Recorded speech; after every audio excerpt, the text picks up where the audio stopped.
सन 1945 second world war खत्म हो चुका था, लेकिन असल कहानी अब शुरू होने वाली थी। एक ऐसी लड़ाई जिसमें कभी सीधी गोली नहीं चली, फिर भी लाखों लोग मरे। एक ऐसी लड़ाई जिसमें न्यूक्लियर बॉम्ब से दुनिया 100 बार खत्म हो सकती थी और जो 45 साल तक पूरी दुनिया पर छाई रही। ये था कोल्ड वॉर, दुनिया के दो सबसे पावरफुल सिस्टम्स का फेस ऑफ। तो चलिए समझते हैं कैसे एक मजबूरी वाली दोस्ती अचानक गहरी दुश्मनी बन गई। 1941 तक यूएसए और यूएसएसआर एक दूसरे को पसंद तो छोड़ो, भरोसा भी नहीं करते थे। अमेरिका था कैपिटलिज्म का सेंटर, सोवियत यूनियन था कम्युनिज्म का फ्लैग बियरर। सोच अलग, सिस्टम अलग, दुनिया देखने का तरीका अलग। फिर आया हिटलर, नाजी जर्मनी। जब हिटलर ने सोवियत यूनियन पर अटैक किया तो स्टालिन ने सोचा मेरे जितने भी दुश्मन है सबका दुश्मन एक ही है, तो टेम्पररीली अमेरिका से हाथ मिला लेते हैं। रूजवेल्ट ने भी यही सोचा, एनिमी का एनिमी दोस्त होता है, और एक रात में दो आइडियोलॉजिकल दुश्मन वॉर एलाइज बन गए। 1942 से 1945 तक यूएसए टैंक्स और वेपन्स दिए, ब्रिटेन ने इंटेलिजेंस दी, सोवियत यूनियन ने लाखों सोल्जर सेक्रीफाइस किए। लेकिन याद रखो, हर एलाई अपना फ्यूचर एजेंडा सोच रहा था। वर्ल्ड वॉर 2 के लास्ट फेज में जर्मनी अब हारने वाला था। अलाइज जैसे यूएसए, यूएसएसआर और ब्रिटेन को फ्यूचर का प्लान बनाना था। इसलिए 3 बिग कॉन्फ्रेंसेस हुई, तेहरान में, याल्टा में और पोट्सडैम में। ऊपर से ये लग रहा था कि तीनों लीडर्स एक टेबल पर है, स्माइल कर रहे हैं, हैंडशेक कर रहे हैं, मैप्स प्लान हो रहे थे। तीनों भी लीडर्स ये दिखाने की कोशिश कर रहे थे कि हम साथ हैं, लेकिन रियलिटी में ये यूनिटी टेम्पररी थी और एक दूसरे पर ट्रस्ट जीरो था। रूजवेल्ट सोच रहा था स्ट्रॉन्ग सोवियत यूनियन फ्यूचर में अमेरिका के लिए थ्रेट बन सकता है। स्टालिन सोच रहा था अमेरिका ने लेट हेल्प की, अब अपना डोमिनेंस जमाना चाहता है, मुझे अपनी सिक्योरिटी के लिए बफर जोन बनाना होगा। चर्चिल को टेंशन थी ये दोनों जायंट्स लड़ते लड़ते ब्रिटेन को साइडलाइन कर देंगे।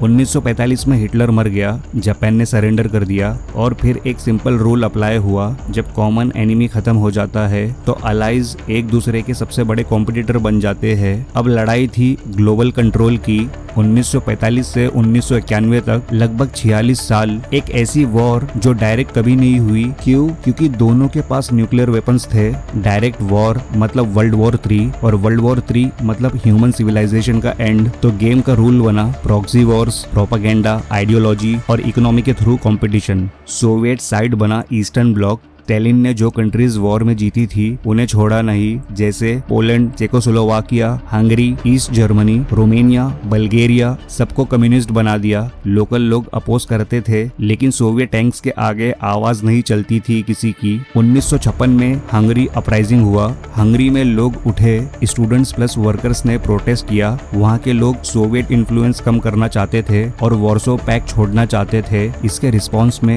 यूएसएसआर ने टैंक्स भेजे और आर्मी घुसाई, प्रोटेस्टर्स को फोर्सफुली क्रश कर दिया, जिसमें हजारों लोग मरे और लाखों लोग रेफ्यूजीज बन गए। सोवियत यूनियन का मैसेज क्लियर था, मेरे एरिया में रिबेलियंस अलाउड नहीं है। फिर 1961 में बनी बर्लिन वॉल, ईस्ट और वेस्ट जर्मनी को डिवाइड कर दिया। वेस्ट जर्मनी ज्यादा प्रॉस्पेरस था, लोग भाग रहे थे। सॉल्यूशन निकला, वॉल बना दो। बर्लिन वॉल कोल्ड वॉर का सबसे पावरफुल सिंबल थी। अमेरिकन साइड बना वेस्टर्न अलायंस। जैसे सोवियत ने ग्रुप बनाया वैसे ही अमेरिका ने नेटो बनाया। सिंपल आइडिया था, कम्युनिज्म जहां दिखे वही ब्लॉक करो। अमेरिका ने मार्शल प्लान लॉन्च किया यूरोप को रिबिल्ड करने के लिए, बिलियंस ऑफ डॉलर्स का इन्वेस्टमेंट। ये एक स्मार्ट मूव था, क्योंकि जो रिच कंट्रीज होती है वो डेमोक्रेसी चूज करती है, पुअर कंट्रीज हमेशा एक्सट्रीमिज्म की तरफ जाती है। तो इस तरह अमेरिका ने अपनी हैवी इकोनॉमी से कम्युनिज्म को रोका। फिर हुए दी प्रॉक्सी वॉर्स, जहां सच में खून बहा। कोल्ड वॉर कोल्ड सिर्फ नाम का था, असली मौतें यहाँ हुई। Number 1 Korean war. दरअसल कोरिया डिवाइड था दो आइडियोलॉजीज में, नॉर्थ कम्युनिस्ट और साउथ नॉन कम्युनिस्ट। नॉर्थ ने साउथ पर अटैक किया, यूएसए ने साउथ को सपोर्ट किया और यूएसएसआर ने नॉर्थ को। दोनों सुपर पावर्स की डायरेक्ट फाइट नहीं हुई, लेकिन 30 लाख लोग मरे। कोरिया आज भी डिवाइडेड है। Number 2 Vietnam war. ये अब तक का सबसे ब्रूटल प्रॉक्सी वॉर था। नॉर्थ वियतनाम कम्युनिस्ट था और south Vietnam supported by USA. 20 साल चली इस वॉर में घमासान बॉम्बिंग हुई, केमिकल वेपन्स इस्तेमाल हुए और 30 लाख मौत हुई। एंड रिजल्ट क्या हुआ? आखिर में वियतनाम कम्युनिस्ट ही रहा। Number 3 Afghanistan war. Soviet union ने अफगानिस्तान में इन्वेड किया, अमेरिका ने अफगानिस्तानी रिबेल्स को फंड किया, वेपन्स दिए, ट्रेनिंग दी, 10 साल लड़ाई चली और यूएसएसआर हार गया।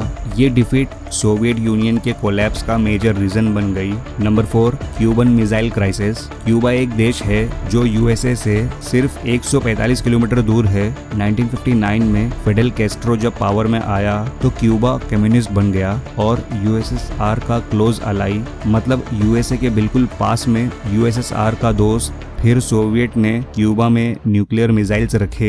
क्यों रखे? इसके 3 रीजंस थे। नंबर 1, अमेरिका ने टर्की और इटली में न्यूक्लियर मिसाइल्स लगाए थे यूएसएसआर के पास। नंबर 2, यूएसएसआर को यूएस इन्वेजन से क्यूबा को बचाना था। नंबर 3, पावर का बैलेंस बराबर बनाना था। इस चीज को देखते हुए यूएसए ने क्यूबा देश के अराउंड नेवल ब्लॉकेड लगाया ताकि कोई भी सोवियत शिप मिसाइल्स के साथ क्यूबा नहीं जा सके। ये खेल 13 दिनों तक चला। दुनिया लिटरली एंड के एड्ज पर थी।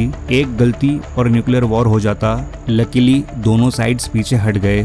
इसके अलावा दोनों सुपर पावर्स के बीच स्पेस रेस चली। यूएसए का कहना था कि चांद पर हम पहले जाएंगे और यूएसएसआर का मानना था कि नहीं, हम पहले जाएंगे चांद पर। फिर आखिरकार 1969 में अमेरिका जीत गया। अमेरिकन एस्ट्रोनॉट नील आर्मस्ट्रांग ने पहला कदम चांद पर रखा बिना किसी खून खराबे के, लेकिन ईगो फुल ऑन टाइट थी। आपके दिमाग में ये आ रहा होगा कि आखिर इंडिया का क्या रोल था। तो इंडिया ने कोल्ड वॉर में नॉन अलाइंड मूवमेंट चूज किया। न यूएसए न यूएसएसआर, इंडिया दोनों में से किसी के भी साइड नहीं था। प्रैक्टिकली देखे तो यूएसएसआर से डिफेंस सपोर्ट इंडिया लेता रहा और यूएसए से ट्रेड करता रहा और टेक लेता रहा। 1971 बांग्लादेश वॉर के वक्त यूएसएसआर ओपनली इंडिया के साइड खड़ा था। कोल्ड वॉर ने इंडिया को स्ट्रेटेजिक प्लेयर बनना सिखाया और कोल्ड वॉर के समय ही 1974 में भारत न्यूक्लियर पावर बना और आखिर में 1989 में बर्लिन वॉल गिरा। 1991 में सोवियत यूनियन टूट गया।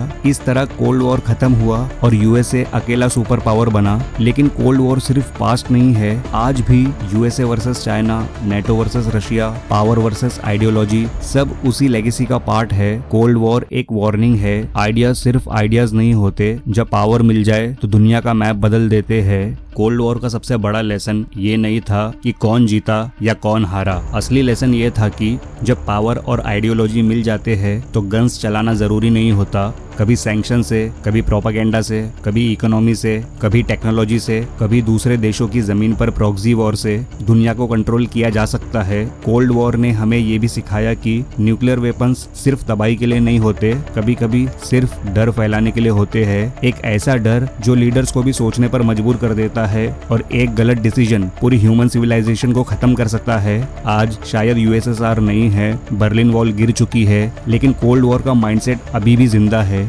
बस प्लेयर्स बदल गए हैं, वेपन्स अपग्रेड हो गए हैं और बैटलफील्ड अब सिर्फ जमीन पर नहीं, internet, economy, space and technology तक पहुंच चुका है। इसलिए कोल्ड वॉर सिर्फ हिस्ट्री का चैप्टर नहीं, ये एक वार्निंग है। आइडियाज जब पावर से जुड़ते हैं तो फैसले सिर्फ देशों के नहीं होते, इंसानी भविष्य के होते हैं। कोल्ड वॉर खत्म हो चुका है, लेकिन पावर की लड़ाई कभी खत्म नहीं होती।